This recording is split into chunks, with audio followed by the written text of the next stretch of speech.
Why Thomas, of all people?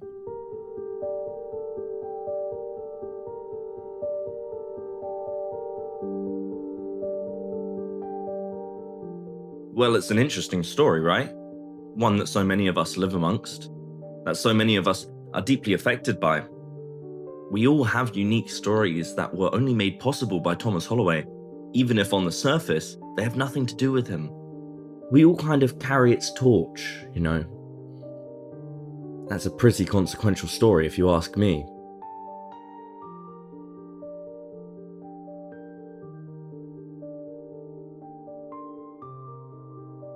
I do wonder if he could have predicted the legacy he would go on to have.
Thomas Holloway spent decades shouting from the rooftop, his name printed across every newspaper in Britain and hung on hoardings at the foot of the pyramids. But now, he had nothing left to say, nothing left to sell, nothing left to give the world. The man who never stopped now rests beside his beloved wife Jane. Thomas Holloway died on the 26th of December, 1883, Boxing Day. He had not lived to see the Sanatorium open. He would not live to see the college open either. He knew he was successful. The baker's son from Devonport built a business empire that made him millions. But he would never see the lives he changed after his death. Thomas's funeral took place here, St. Michael's and All Angels Church in Sunning Hill, Berkshire, not far from his two greatest life achievements. And as for the memorial, well, that was designed by an old friend. Thomas and Jane's final resting place was designed by the very man who also designed their gifts to the nation, William Henry Crossland. Crossland would outlive his dear friend Thomas, but this meant that he was able to live long enough to see his profound legacy. Having reached the end of Thomas's life, I can reflect on the incredible experience it has been to make this documentary. It's been an adventure, taking us beyond the borders of Egham, from the cities in northern France to the cobbled streets of Belgium, from Plymouth in Devon to Rochdale and York up north, as well as all the places in between, like here at Sunning Hill, where Thomas's story ended. But the Holloway story that he set in motion is far from over. On the 30th of June 1886, 2.5 years after Thomas Holloway's death, a carriage pulled up to the gates of Holloway College. Queen Victoria stepped out. Having reigned at this point for 49 years, she had watched the whole arc of the Victorian age, its industry, its ambition, its grief, characteristics that defined Thomas Holloway. She walked through these gates and looked at what Thomas Holloway, the patent medicine manufacturer, the millionaire, the baker's son from Devonport, had built for the women of England. Victoria knew this place was special, fit for a king or a queen. She granted the royal prerogative, and Holloway College got a shiny new name. Thomas was not there to know this, and Jane had been gone for 11 years. But the buildings stood proudly, and the doors opened. The first cohort came. 28 women arrived at Royal Holloway College for the first time. Life in the early days of Royal Holloway was very different. This was no ordinary campus. So the college, when it opened in the 1880s, was really a very different place to the college we know today. Obviously, the campus was very different. And the main building at that time was Founders Building. But of course, the student population was much smaller. All students lived in Founders, and everyone, when they arrived at the college, had a bedroom and a study. Students were offered a range of subjects, and the reputation of the university eventually grew beyond local borders itself. Almost 2 decades after the Royal Holloway story began, it left Egham once again.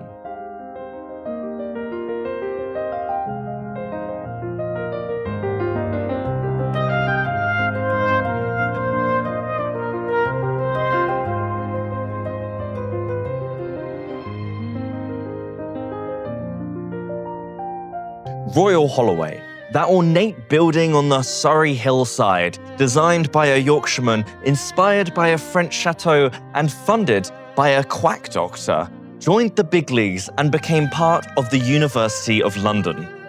This building, Senate House in Bloomsbury, is the institutional heart of that group. University College, King's College, Bedford College, and now Royal Holloway, all brought together under a single name, the University of London, in a reform that placed this college formally and permanently at the forefront of British academic life. That boy from Devonport, who had tried to sell ointments as cures for any and every disease, who had never even attended university himself, had left behind an institution that now stood alongside some of the most respected seats of learning in the country. And in 1985, another exciting change took place.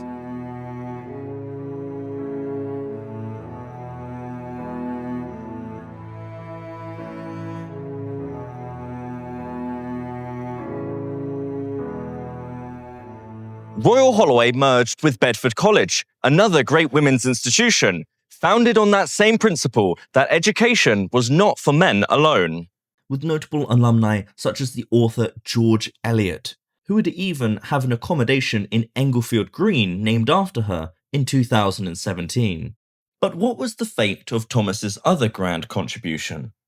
In 1948, the National Health Service came into being, and Britain decided, collectively, that care was not a privilege but a right. The Holloway Sanatorium was absorbed into it, but it would not survive forever. The sanatorium closed in December 1981. Overall, it was a force for local good. For nearly a century, patients were treated with a uniquely high standard of care, and the institution provided jobs and attention to the local Virginia Water community. What is now Virginia Park, a residential development, occupies the building that Thomas spent some of the last decades of his life commissioning, but the building still stands nonetheless.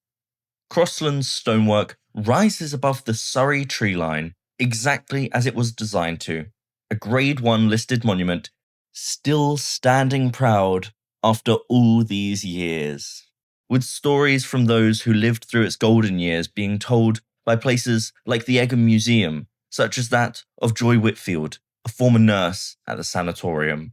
Thomas Holloway was born on the 22nd of September 1800 in Devonport. There was nothing there, from where he was from, to suggest that what followed was meant to be. He came to Penzance first, then Dunkirk, then Roubaix. 3 years in France that made him fluent, cosmopolitan, and ambitious in ways that he could not have achieved if he decided to sit still.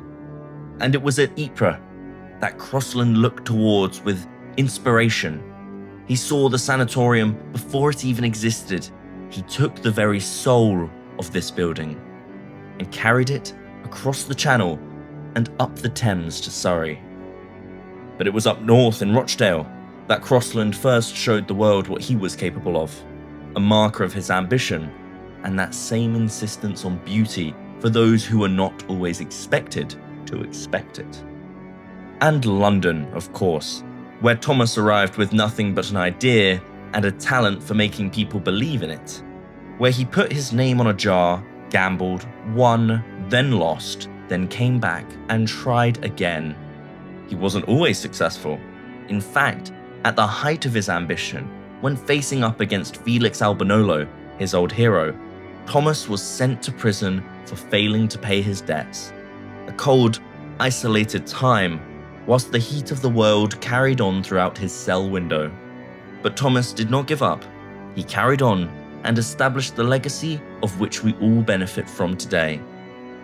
This Holloway story that we have been on has been a journey, an odyssey. We have charted Thomas's life from cradle to grave, seen up close the lands that inspired the mind that has changed so many lives. But the Holloway story does not belong to Thomas anymore. The Holloway story is also Jane's Holloway story. It's Crossland's Holloway story. It would go on to become Emily Wilding Davison's Holloway story, Talansky's story too. Every person who picked up a prospectus and came to our area, it's their story as well. So many stories, so little time to tell them all. It belongs to everyone who has walked through these gates, every student who has sat in these grounds, every patient, and now every resident who's lived at this site.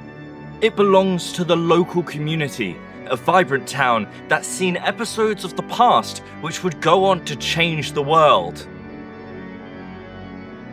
And now, the story belongs to you. The Holloway story is never over. Where will we take it next?